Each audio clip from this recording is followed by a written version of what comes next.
समझ पाए मेरी बात? जैसे न्यायाधीश बनने का एक सीधा तरीका जो आप अभी समझ पाओगे वो ये है, पीएससी परीक्षा लेती है सिविल जज की। तो जब आप सिविल जज बनते हैं तो सिविल जज बनने के बाद जो आपका रैंक होता है, सिविल जज बनने के बाद रैंक होता है जेएमएससी बोलते हैं उसको, जुडिशियल मजिस्ट्रेट सेकंड क्लास। मेरी बात समझ रहे? जैसे आप डिप्टी कलेक्टर बने तो डिप्टी कलेक्टर रैंक है आपका, लेकिन आपकी पोस्टिंग मान लो कि जिला मुख्यालय में हो गई तो आपको सिटी मजिस्ट्रेट कहा जाएगा। अनुभाग में हो गई बतौर डिप्टी कलेक्टर तो आपको एसडीएम कहा जाएगा या एसडीओ रेवेन्यू कहा जाता है।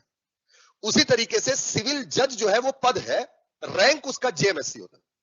वहां से प्रमोट होकर के वो जेएमएफसी बनता है, जेएमएफसी से प्रमोट होकर के सीजेएम बनता है, सीजेएम से प्रमोट होकर के फिर वो आपका असिस्टेंट सेशन जज बनता है, असिस्टेंट सेशन जज से जाकर के फिर एडिशनल सेशन जज और फिर उसके बाद वो डीजे बन जाता है, मतलब डिस्ट्रिक्ट जज। फिर डिस्ट्रिक्ट जज से प्रमोट होकर के फिर हाई कोर्ट में जस्टिस, फिर हाई कोर्ट में चीफ जस्टिस और फिर उससे ऊपर प्रमोट होकर के सुप्रीम कोर्ट में जस्टिस और सुप्रीम कोर्ट में चीफ जस्टिस ऑफ इंडिया। ये उनका क्रम है, ऐसे आगे बढ़ते हैं। समझ आया? तो ये जेएमएससी होता है, ठीक। और